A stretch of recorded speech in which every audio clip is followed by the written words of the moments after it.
I'm sorry. Welcome to Reset to Healthier Relationship, Sunday night at 9. I am Coach Glenda, the Rise Again woman. We have another amazing topic tonight, the bare minimum relationship. When one partner gives minimal effort, status quo. Again, tonight's topic is the bare minimum relationships. When one partner gives minimal efforts, status quo. Now, before we dive into tonight's topic, I just want to make sure everybody is safe tonight. I know that we was on this alert for this winter blizzard or this snow that was coming. Everyone that is online, if you could just put in the chat that you're doing fine, you're safe and you're warm, that would be fine with me tonight. I just want to make sure that all of my Reset family is in the house and not in danger during this cold, snowy weather. Now, I know that in Georgia currently, it's just wet. We didn't get any snow, not where I live at. We didn't get any snow, but we got a little bit of ice and rain. So if you could just put in the chat that you are safe and warm, just to let me know that everybody is good because I care about each and every one of my participants. I want to make sure that everybody is okay. I don't have to send no SOSs or send the emergency vehicles to your address. All right. That is awesome. Thank you so much for your feedback and your comments. So when you think about our topic for tonight, bare minimum relationships, when one partner gives minimum effort. When you think about it, it's not so much if you're in a relationship right now where you're receiving the bare minimum. You can comment and provide feedback if you have previously been in a relationship where one partner was giving the bare minimum. So when you're in a bare minimum relationship, you start to ask yourself, are you asking for too much? Have I been just surviving on too little? So before we dive any further into the topic, I want us to have a little breathing ritual. I want you to breathe in your nose and out your mouth. Just take a couple of deep breaths. Just take a couple of deep breaths. Sit comfortably. Place your feet on the floor, one hand on your chest. Just get comfortable so we can dive into tonight's topic. If you've been questioning yourself, if you've been wondering whether you're asking for too much, I'm really glad you're here. Tonight isn't about blaming anyone, not even yourself. It's about helping you get honest with yourself. So let's think about being in a relationship where you're getting the bare minimum. Let's think of one word. You can put it in the chat after I ask the question. Think of one word on how your body feels. When you think about the topic, the bare minimum relationship, how does your body feel? And remember, I said you may not be in a relationship where you're experiencing the bare minimum, but when you were, or if you were in a relationship previously, how did your body feel? I know the relationship that I was just in previously, I constantly was, receiving the bare minimum. So today I will say I feel relieved because naming the truth takes the pressure off my body. Speaking out loud, being able to talk about it takes the pressure off my body. I don't have to keep compensating. I don't have to keep guessing or carrying what isn't mine anymore. So right now, my body feels relieved. Now, I'm going to check the chat to see if anybody wanted to share how they feel at the moment. Okay, let's see here. I have someone put in the chat they feel, um, you said drawn and stress, or is that drain and stress? Drain Drain. and stress. Okay. All right. So someone put in the chat they feel drained and stress. Okay. That's true because being in a relationship where you're receiving the bare minimum, it is exhausting because you are pulling most of the weight and they're only, taking throughout the relationship. So a bare minimum relationship isn't always loud or dramatic. Sometimes it's quiet, polite, and stable, and still deeply lonely. So when you're in a bare minimum relationship, you have to start recognizing immediately your feelings when you're in a bare minimum relationship. And remember, it's not always loud or dramatic, because a lot of times when you're in a relationship where you're receiving the bare, you don't say much. You get very quiet. You just sit back and watch. You sit back and watch and wait. So examples of recognizing immediately when you're in a bare minimum relationship, the conversations stay surface level. It doesn't go nowhere further than where it's at. When they come home from work, how was your day? That's it. If you want to go into detail about what happened with your supervisor, what happened with the subordinates, oh, they don't want to hear all that. They don't even want the extra details. How was your day? Good or bad? It's just open and shut, black and white, nothing extra whatsoever. Then you experience effort only happens when you push. They only give when you make a comment. You're always having to pull on somebody to get some information, trying to make them feel a certain way, make them react to or respond to something that you're saying. They only put forth effort because you're pushing on them. That's an example of a bare minimum relationship. Or their promises are vague. I call those empty promises. They're never going to happen. You talk a good game, but nothing ever happens. Nothing ever comes about.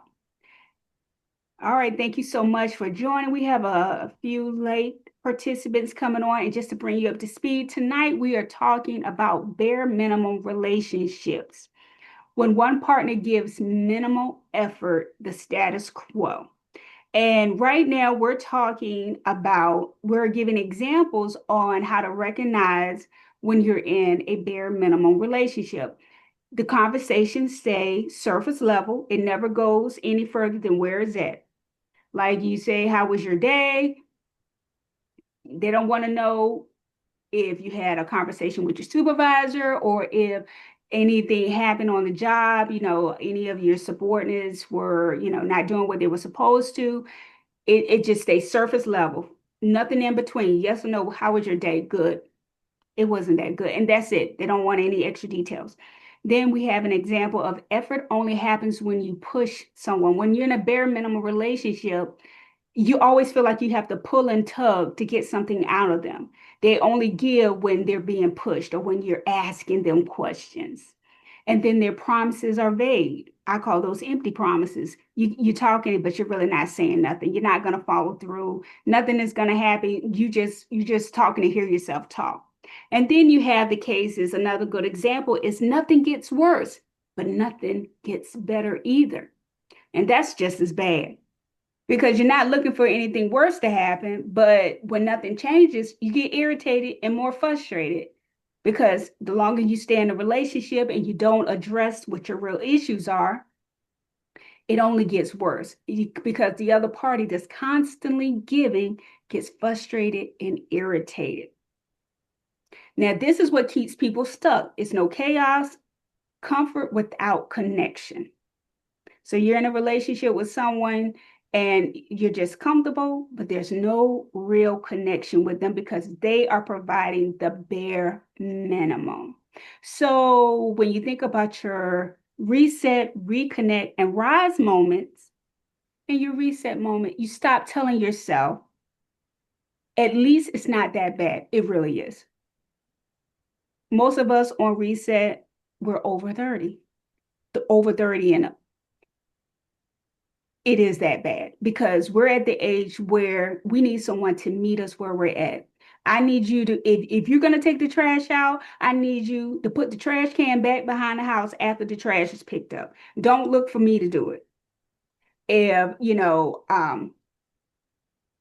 I wash all the clothes, there's nothing wrong with you folding the clothes. It's teamwork, because that's how you build on your relationship and no one gets drained. One person can't do it all. All right, I see a comment in the chat. Let's see what it says. Okay, someone says it's like fool's gold. I don't understand what that means. So if you don't mind, sir, can you come off mute and explain what that means, please? Okay, it's like fool's gold. It's like when I'll take it from the old days, like in the cowboy days and old days of California, when the gold was found, everybody wanted gold. Gold was a high commodity. If you got Mhm. gold, you got the best thing going.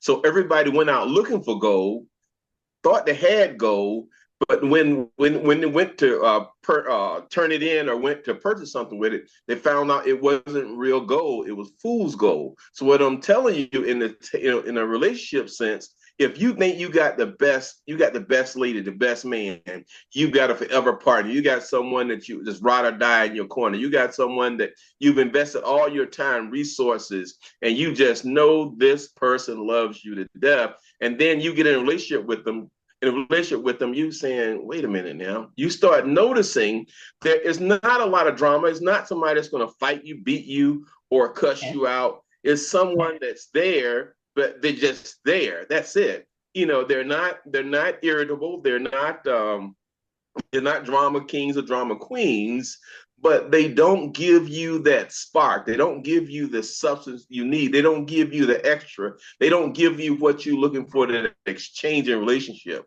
They only look good. It's just like tinkling brass, like they say in church, just a bunch of noise. But Mhm. they're not giving you the substance you need to survive. And as you stay in that relationship, what are you getting? Where are you going? You get in the thing, well, hell, I got somebody. It's not all that bad. Right. I'm okay. And the problem is you get comfortable with being okay and you never ever progress to a great relationship. Right. If you stay with them 5 years, 2 years, or 20 minutes, you've got mundane, you got average, you don't have anything that you can grow with. Right. I That's will. what I mean, fools. Well, thank you for elaborating and bringing that to the table, because that's exactly what it is. Now, I have another comment in the chat. It says, I feel bad for those who realize things are bad but don't have the wisdom or the strength to leave. Now, that's also a good point. That is also a good point. And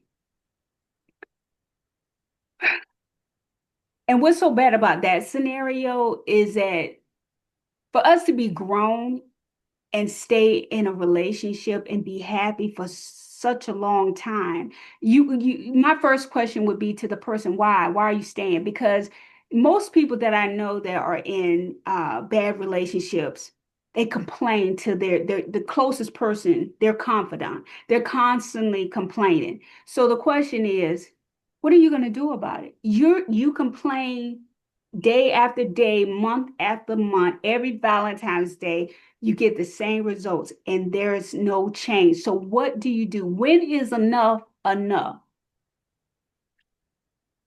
Commenting on that text that Andre put in when it says don't have the wisdom or strength to leave.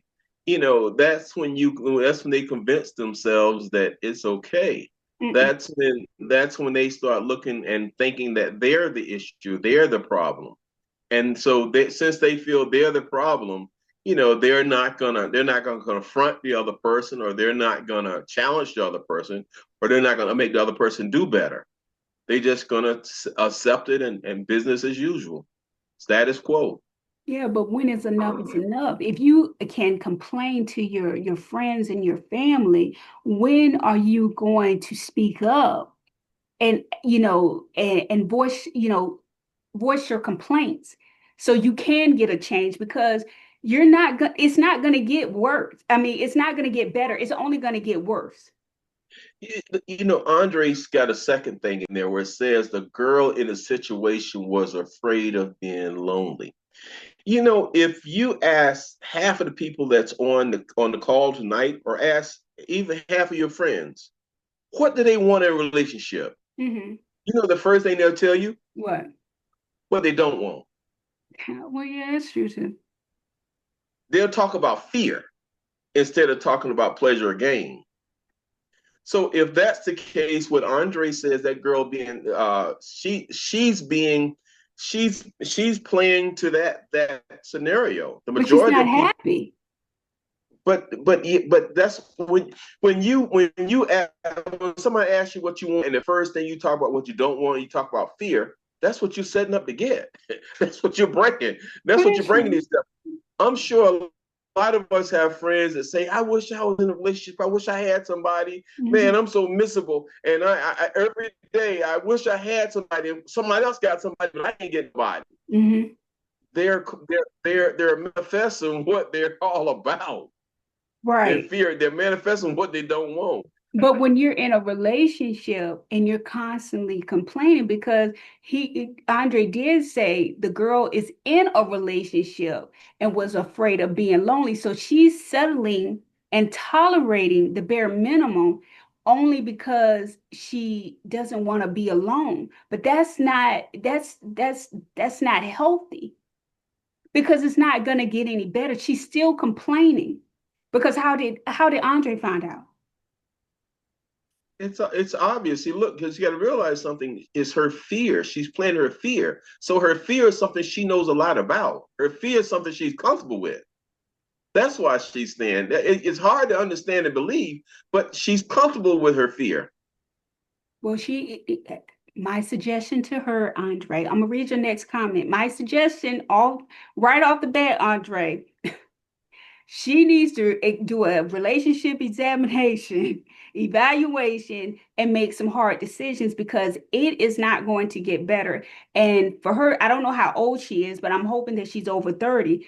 If she continues a relationship, 5, 10, 15, possibly 20 years is going to pass, and she's going to still be complaining to you, and anybody else is going to listen. But she has to make a choice for herself. Do I want to stay where I'm at right now?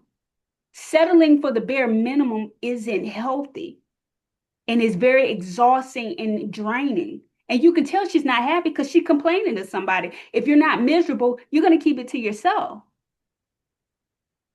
I applaud you, Coach Glenda, because you bring this form to people. Because when you ask how she's going to get help, how she's going to get out of it, it's forms like this that's going to get her out of it. Because a lot of people, I'm not going to say her because I don't know her, but some people I know in that same situation, their thing is they're not accustomed to coaching. They're not accustomed to going to a psychiatrist. They're not accustomed to going and getting the seeking the help. So there's somebody that's not going to get the help. They're not going to seek the help. So they have to find it somewhere. And the problem is you can't go and confront them. Girl, you crazy. Ain't no way in the hell I'll let that guy do this to me, or guy, I'll never let the girl do this to me. That's not the way they're reached. They're reached the way you're doing it. They're coming in, they're hearing other people talk about it, and then they have a chance to self-examine themselves and say, wow, maybe there's something there. And the longer your program is available to them, and the longer they get on your program, they start learning and start noticing what other people are saying or doing. Then they say, wow, I'm doing myself a disservice. And then they're not so much they're not being where they're confrontational to their partner, or not where they're going to lead the partner. It's just that they're learning now, and they're asking themselves, what are they willing to accept and not accept. So it's becoming real. They're naming the situation. They're naming the problem. So over time, they'll get there.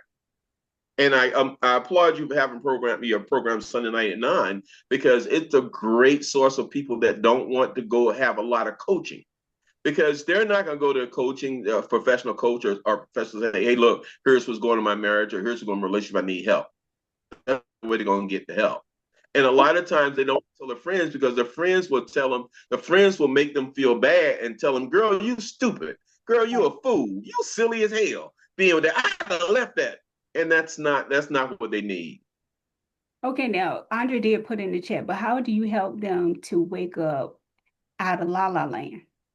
Well, one, you say Sunday night at 9. I'm on that program with I go to that program with Glenda Sunday night at 9. And some of the interesting things they say there, and just use something. We got a tool called We got a tool called Story Teach Tool. And it's a framework we got, Story Teach Tool. And what you do is you tell this person a story about what happened on Sunday Night 9. You know, I was on Sunday Night 9 last week and they talked about bare minimum relationships. And in that bare minimum relationships, it got me thinking, wow, if I was in that situation, what would I do?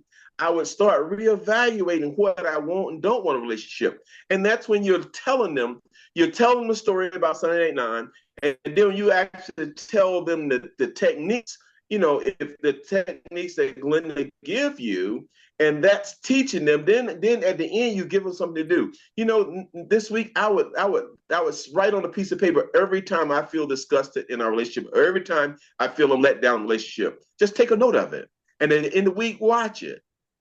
And that's the best way to reach them, because you're not going to reach them head on saying, girl, you're a fool or you're dumb as hell. That's not the way you're doing it. The way you got to do it is a tool we call Story Teach Tool. And you tell the story Sunday Night 9. You know, I was on Sunday Night 9, and the last 2 weeks it's been great. You know, it's something you don't have to show your face. You don't have to be out front. You know, you don't even have to tell your problems. Enough people up there tell their situation. Right. And this week, and here's what made me want to do. It made me want to go back and start a journal on situations. It made me want to talk to my friends more about, you experience the same thing I'm experiencing. And that's the beauty of Sunday Night at 9. And this tool is called Story Teach Tool. You tell a story, and it could be about Sunday Night at 9. It could be a story, something you saw. And after you tell them that story, you pull out the certain things that you want them or they should be looking or being aware of, and you pull it out of the story. And then you give them a task to do at the end.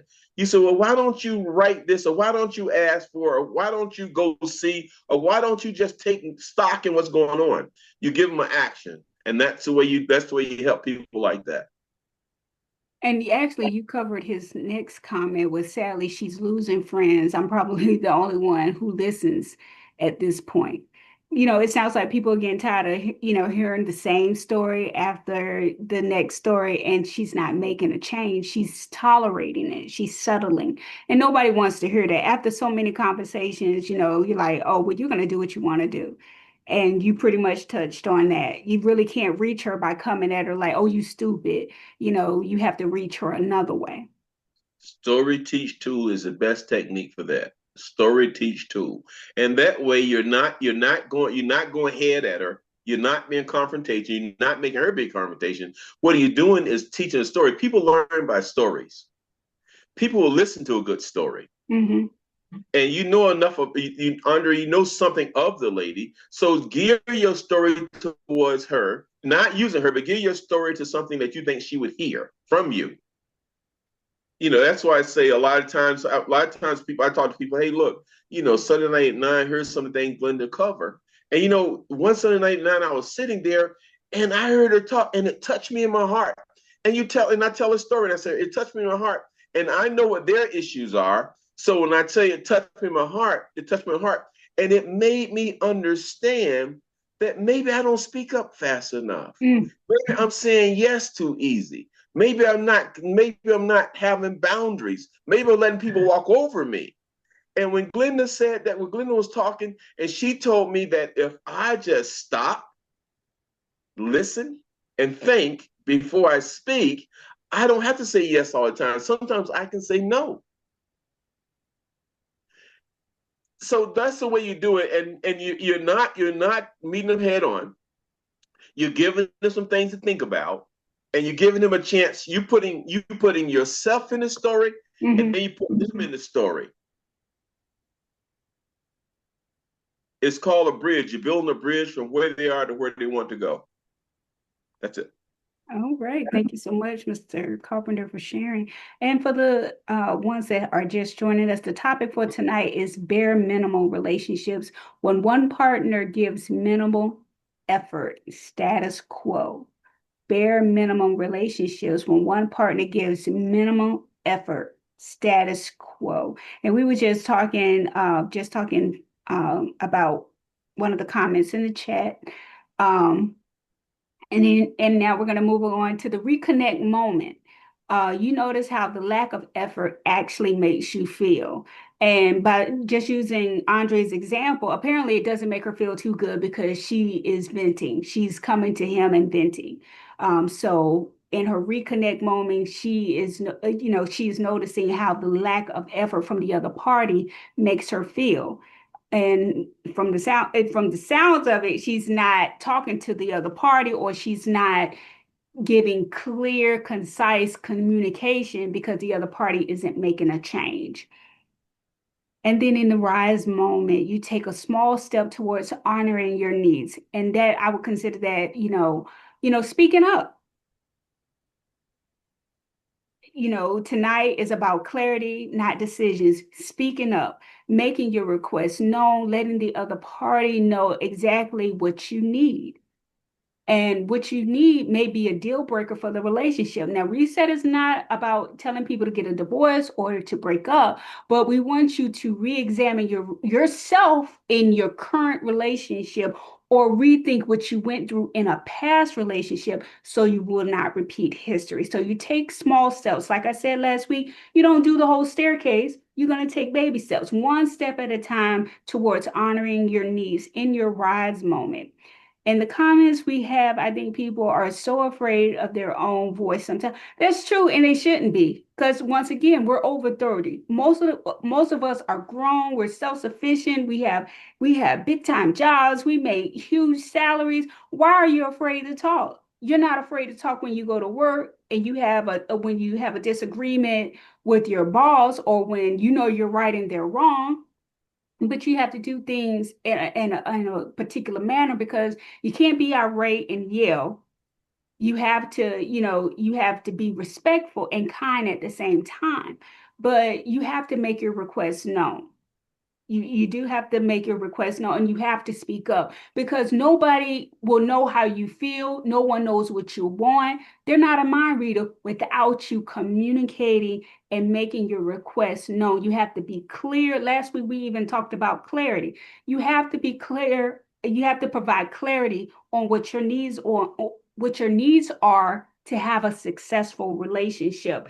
And then when you make your when you make your needs known, you can avoid that. Lets the other person know, the bare minimum is not accepted over here. I can't keep giving them the bare minimum because they're stating that they need XYZ. They're beyond ABC. They need XYZ. And then if the person doesn't give it to you, you have to make the hard decision. Where do you want to be? Do you want to stay there and have something just because to say, I have a man or have a woman? Do you stay in that situation? If there's no improvement over 3, 6, 12-month period of time, those are the hard questions you have to make. But in your rise moment, you take small steps, and you have to make your requests, and you have to make your needs known. You have to honor your needs. You have to talk to your partner. You have to provide clarity. We have another comment in here. Things of the heart are hard to explain. That's true, but it's okay. You got to take baby steps. You got to get it out. It seems like strong women sometimes want opportunities where they can be weak. I just think they choose the wrong partners to be weak too. You're right. Because they want that tall, dark, and handsome guy. Some women, they're fixed on this outer appearance. And for some reason they get that tall, dark, and handsome guy, or they get that woman with the hourglass body. It's like, I don't care what they say, I'm gonna give them what they want, and they're miserable because you don't focus and you're fixed on the outer appearance, and they're treating you like squash and zucchini, and you need to be treated like prime rib, and it's not fair. And let's see, we have being weak to a fool makes two fools. You're right. Right. It's the blind leading the blind. But you can't, that's when people start to settle. People start to settle. They settle because they don't want to be alone, and I get that. but there's a time and a season for everything. You have to ask yourself, do I want to keep on investing into someone that is not investing into me? Do I want to keep sleeping with someone when they come through my city or my town and they're not even emotionally connected to me? They only swing by once or twice a month, if that. You can't keep giving to someone that's not giving back to you, because at the end, you both, well, the other person don't want nothing anyway, but you end up with absolutely nothing and you start to feel used and you start complaining to the closest person that will listen to you. All right. Any more questions? Any more comments before we keep it moving on tonight's topic? All right. So we have the ground rule: no fixing, no advice, just listening. Where do you feel like you're doing more emotionally? So, in a bare minimum relationship, where do you feel like you're doing more emotionally? All right. I got a comment. I don't know if it's about this question, but it says sometimes in your alone time, you dream, wish, pray for what you desire. That's true. But during those times, you don't, you don't settle, because what's the point of praying for something and then you settle for least than what you asked for? All right, you want me to read emotional. Okay, you want me to rephrase the question. Where do you feel like you're doing more emotionally? Okay, I'm gonna give you an example. I'm doing more emotional. When I was in a bare minimum relationship, I felt like I was doing more emotionally. I was holding. I was holding the conversation together, holding the emotional temperature steady, because I was doing all of the work. They was not contributing at all. I was just holding. I was waiting. I was hoping and waiting for them to make a change. I was trying to stay patient and hoping that there would be a change. So while, emotionally, what are you doing emotionally? Let's see, Mr. Carpenter, can you give me another example of where do you feel like you're doing more emotionally?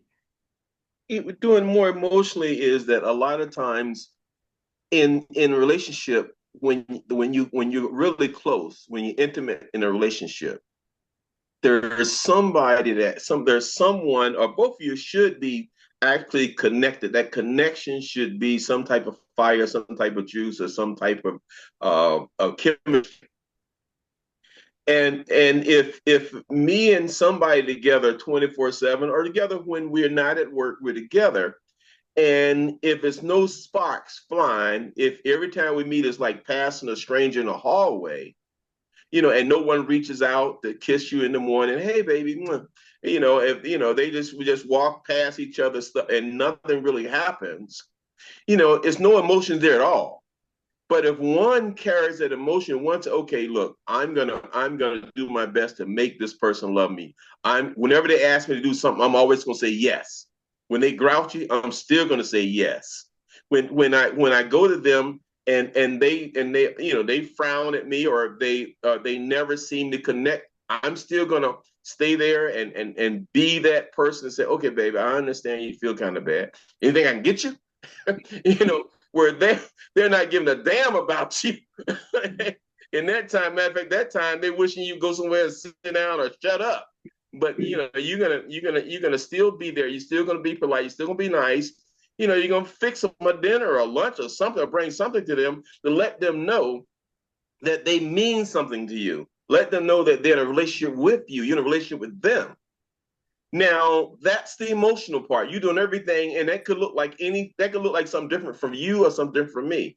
Like I said, I could be the one that's gonna, bring the flowers. I'm the one that's gonna at night, I'm gonna had the bed ready. If I know you're tired, I'm gonna run your bath water. If you're sitting there, I'm gonna ask them, can I come rub your feet? Or those type of things. Those are emotional things that matter.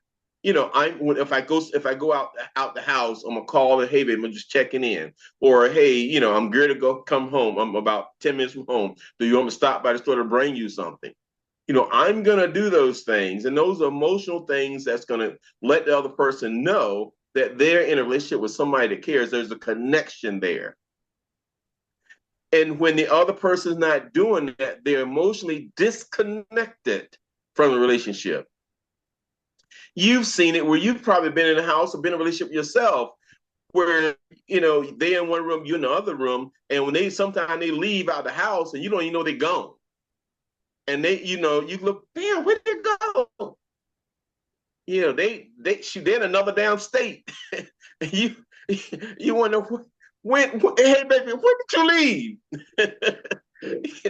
That's what I mean with emotion, Andre. That's emotional. All right. Okay. He also put it in check. I wonder if the used feeling might be what they need to leave. That'll be a good red flag, a good indicator. you know, if I would say, if the first thing, it wouldn't be ready to leave. The first thing you need to recognize it. You need to recognize it, and then once you recognize it, you got to decide, how do I bring the other person? How do I let the other person know that I'm not liking this? And we got some tools to do that. There's a tool called Start, Stop, and Continue. That's a great tool to kind of address some of that, and then you can say some of that. Because sometimes when this happens in a relationship, it's not that the other person don't love you or mean to do it. It's just that sometimes they're not aware. They're so into their own responsibilities, their own priorities, their own things, that they forget that there's another person in a relationship. Right. Sometimes they get so hung up on what they're trying to do, their goals, their tasks, their to-do lists, their priorities, their whatever, that they don't include you. And it's not something they plan to do or mean to do. It's just that that's the behavior. Because a lot of times, think about it. If you meet somebody that haven't been with nobody for a while, and you come into life, it's a transition. Yes, it is. And it's a transition, and sometimes people transition well, sometimes people don't transition well. Right. So it's not always time to leave, but it's time to educate. It's time to inform. It's time to bridge the gap. It's time to say, hey, look, we need to talk. And here's what I need, and here's what I need, here's what I don't need. Now, what you don't need is a confrontation. You don't love me the way I need to be loved. Hell, you don't need all that. That's not what we need. Right. We need sitting down, talking. Here's what I need to make this relationship work. Are you willing to do that? Yes or no, kind of deal. Okay. Did that answer your question, Andre?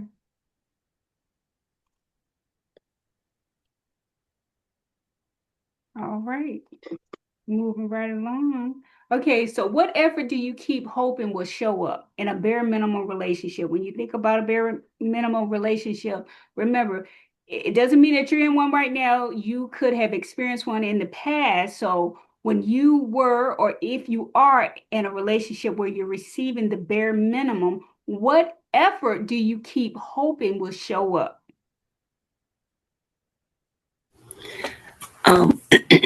Good evening. Can I ask a question? So, if if someone's in a bare minimum relationship, how come you don't just leave, or don't just say, "Hey, I had enough of this. I want to just get out." Because it seemed like what you're thinking, or what this is saying, is I'm in a bare minimum relationship, but each of us still love and care for each other as the same as before. But it sounds like to me, being that the relationship has now become bare minimum, one of us or both of us has lost interest in the other. So why don't we just leave? Now, someone put in the chat, it seems like they don't have the wisdom or strength to leave, even if they no longer are in love. That's a Can I address? Yeah, Can I please. address Annette? It's Yes. not like Annette. Okay. If there's three reasons, there's three major reasons why people don't leave. The first one is fear. Mm, The very first one is fear. You know, they're afraid they're afraid they're going to be worse off. They don't realize they can be better. Their thing is, dang gone, this is hard, but if I get out there, it's hard. So that's the first fear of loss. There's a second thing, people get comfortable. It's miserable, but can tolerate it. It's comfortable. People don't change things until they get to where they can't have it, can't, it's intolerable. That's when people change. But if they can tolerate it, a lot of people stay there. So to get comfortable in that world, they get comfortable. And then the other one just knowledge. They don't know. They don't know they can leave. They don't know, because some people figure the devil that I know is a lot better than the devil that I don't know. Those are what we find out the top three reasons of why people don't. Well, you got lack of esteem, along Correct. with fear. Lack of self-esteem means that they in this and feel that they can't get nobody else. Yep. Two, they feel they got too much invested to even try to go out any further and research and look. Okay. And there again, some people, as they say, are so content with the situation and feel that, hey, why go and start over? Why don't I just stick with what I got, regardless of how bad it is?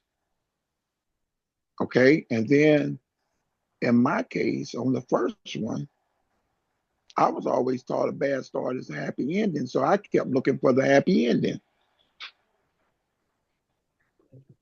if that makes sense to anybody. But to answer the question, I think lack of self-esteem is the major part, along with the fear that you said. That's my answer. okay.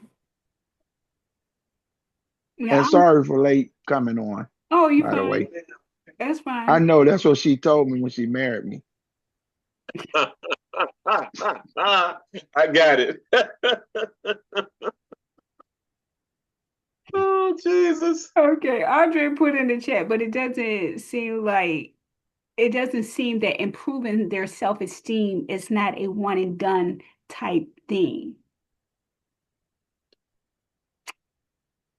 No, I think it's a little more than No, just improving it's your not self-esteem. about improving their self-esteem, because self-esteem is something within a person, within the person.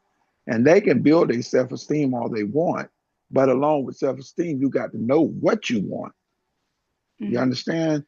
And you got to have the confidence to go out there to say, hey, enough is enough. I want more. I want better. I'm going to Exactly. reach and go get better. Right. You understand? So it's not about improving your self-esteem. It's about you learning to love yourself, to know what your worth and what your wants are in life. That's what that's about. Right. That's true. I will agree with you on that. Because when enough is enough, only you can say, you can only call it quits. Y'all remember what I told y'all? When you sick and tired of being sick and tired, you're going to do something. It's like Yes. having a cat. When you back a cat in a corner and he's scared, that cat coming out that corner, whether you like it or not. Yes. So when you sick and tired of being sick and tired, you'll learn to boost your morale and know what you want, and you'll reach for what you want. There again, I understand. Great feedback. So what have you been settling for that you don't talk about? Are you really asking that question? Yes, I am, sir. You got to answer it for me. What have you Well, it been could be settling for that you don't talk about? Well, right now, me personally, Mm-hmm. I can't answer that question Okay. because, first of all, at my age, I know what I want. Mm-hmm. So if it ain't within it, I'm not selling anymore. So I'm the wrong one to ask that question. Now, back in the days, if you was asking me that, Uh-huh. I can answer that with a million answers. But now I can't do it. I think that one of the first things is reciprocity. Mm-hmm. You got to break that down. Everybody ain't got the dictionary.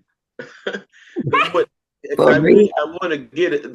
Basically, I want to get as well as I give, or I want to give as well as I get. Oh.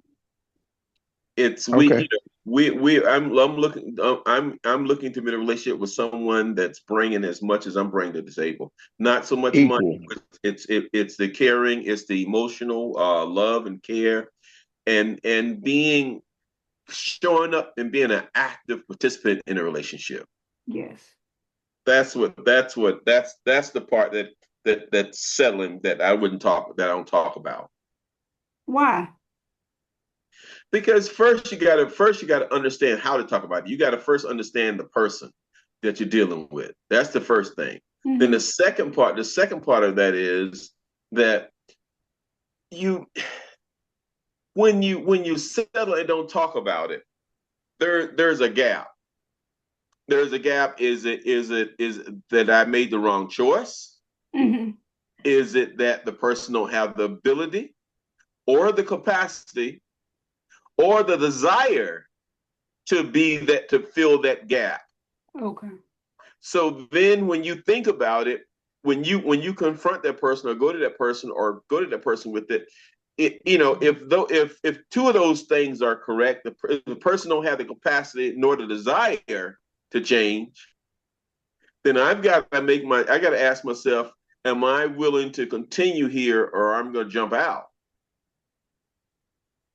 So as long as I don't confront that, I don't have to deal with that. I don't have to put myself out there. Okay. Because if you were somebody you really love, and I think that's one thing Andre asked about earlier.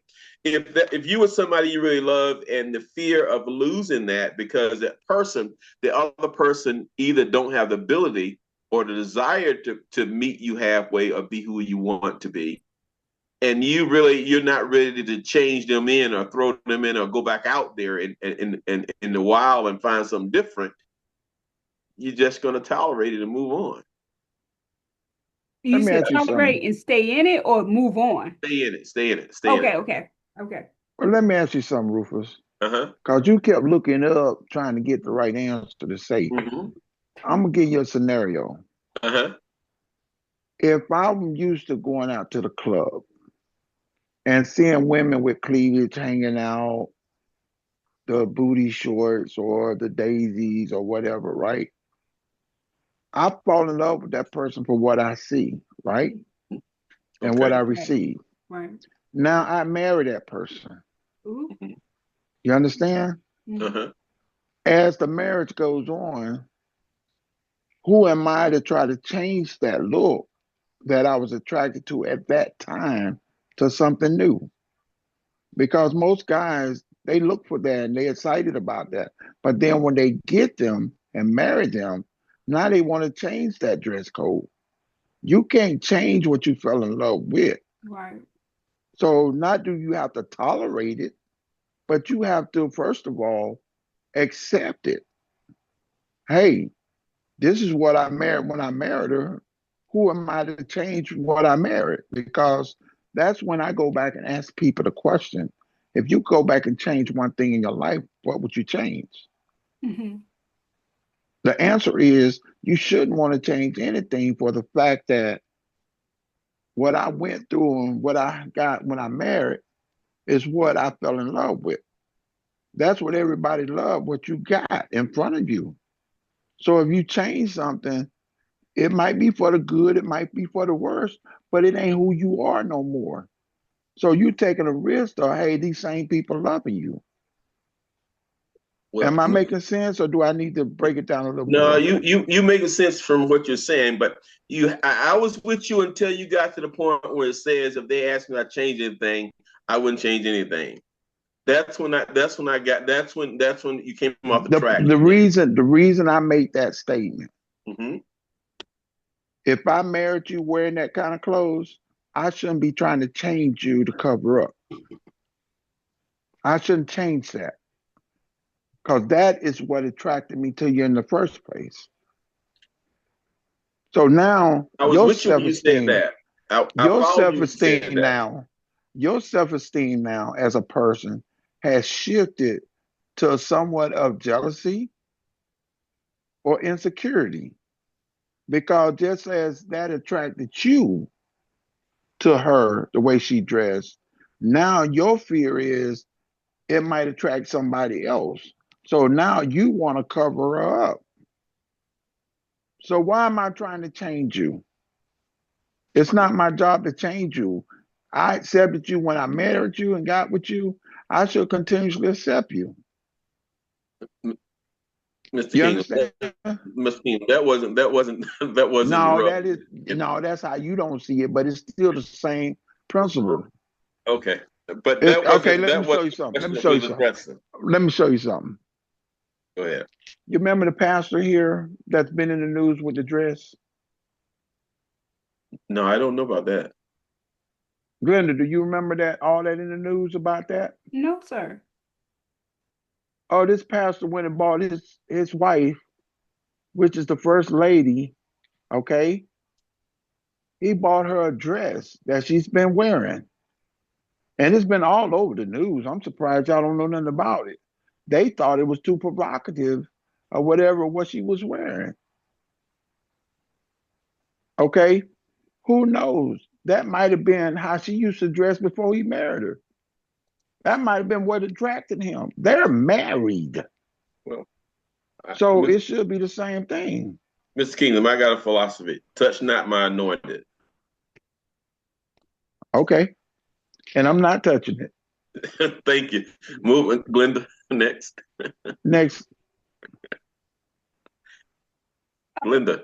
Is that it? So, Andre, the comment, is that who he was referring to? Yes. Oh, But really, I'm gonna be honest with you, with that dress, if she wanted to wear that dress, that's on her. She is covered up, even though the dress was fully covered. The material was like a nudity material oh, with designs in it in the inappropriate places Glenda, that touch they're not my seeing. anointed, Glenda. okay, all right. But we'll leave that one alone. That's my cue. That's my cue. And Keep Rufus, it moving. Rufus, Yes, Rufus, sir. Yes, sir. not to change the subject, but on a sad note, Uh-huh. you're sitting home with me right now. You doing what now? You are sitting home with me right now. Okay. The Rams. Ha ha. Oh, the game's over. We lost. Man, they were coming back the last time I saw it, but that's a 31 we'll talk offline. 27. And that's the in the game. 31-27. Oh, darn. All Okay, right. Okay. before we call it quits, I did want to address Andre's comment in the chat, probably because his comment was to the question, what have you been settling for that you don't talk about? He said probably unequally yoked financially. Ooh. That is a big That's a one. good one. That's a Ooh. good one. That's a good one, I Andre. agree. Yes, because if you are an executive and the person that you with has McDonald Burger King money, and I'm not saying you're married, but if y'all dating or you just meeting, there's going to be some problems because the person that has the executive income, they're used to a certain type of living. They like fancy things probably 9 times out of 10 based off of their income. And for you to work at Burger King, McDonald's, they're not gonna want to eat at IHOP or Cracker Barrel. They're gonna probably want to, was that Fogo de Chao or someplace like that? I don't know. But I'm just saying they're going to want to eat and be taken to these high-end places. So being unequally yoked financially is huge. And a lot of people do not talk about finances when they meet someone. I don't know why, but that should be in your top 5 questions. It says even the broke folks want to be at Texas. There's nothing in this And world. Red Lobster too. But at the There same is time, nothing. if you don't talk about finances when you first meet someone, that could be very stressful and exhausting as the relationship or the friendship continues, because you have to ask yourself, well, if we get married or if we buy a house, who's paying what? Because if they're making 30,000 and you're making 130,000, is the 30,000 partner going to look for you to cover all the bills? Yep. Now, can I ask a question on that? Go ahead. Go ahead. If I meet you, I just say Annette, if I meet you and on the first date, a lot of people don't talk about finance. Where would you expect me to take you out to eat at, if that's the case? Well, for first time meet or greet, Starbucks, a coffee house, a bagel place, Nah, Panera. I can't go to Starbucks. I'm not a coffee person. They got tea. They got green tea. I don't go to Starbucks. Okay. Dunkin' Donuts.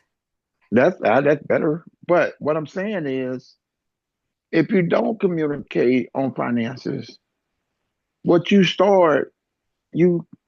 don't start nothing you can't finish. Got that right. I second that. If I meet you and take you to a Ruth Chris, I take you to what is that? That factory. What is it? Cheesecake Factory. Cheesecake Factory or somewhere. I take you to a fancy restaurant, like they say at Roadhouse, Texas Roadhouse, Uh-huh. which I eat there already, so on a regular. But anyway, if I take you there, I can't I can't stop because I started that. Right. That's true. But then again, if I take you to somewhere, let's say KFC, I'm just throwing something out there. Right. On a first date, it's not the date that I'm taking you to. I'm just taking you somewhere so we can start and get to know each other. Right. Because see, you can always move up from KFC. Right. I take you as the Roadhouse. It really, Ruth Chris. How can I move up from there? I got to stay there. If I take you to the Waffle House, I can build up from that, and things can proceed and get better. Right. I'm only taking you out or meeting you somewhere so we can get to know each other first. Right. You're not gonna get to know me at Ruth Chris. Shit, you're gonna be looking at the menu. You'll be like, oh yeah, this got money. Right. So your mind is already set on what your life gonna be like. Right. And there's always the park. Yeah, that's right. But I'm just saying, the average female nigga don't take me here. I ain't gonna do this. I ain't that. Oh, I ain't going with him if he take me there. You understand what I'm saying? Yeah, I do understand. I understand. So you got to start not at the bottom, but somewhere on the bottom end, and then work your way up. You're not gonna start off at the top. I'm not.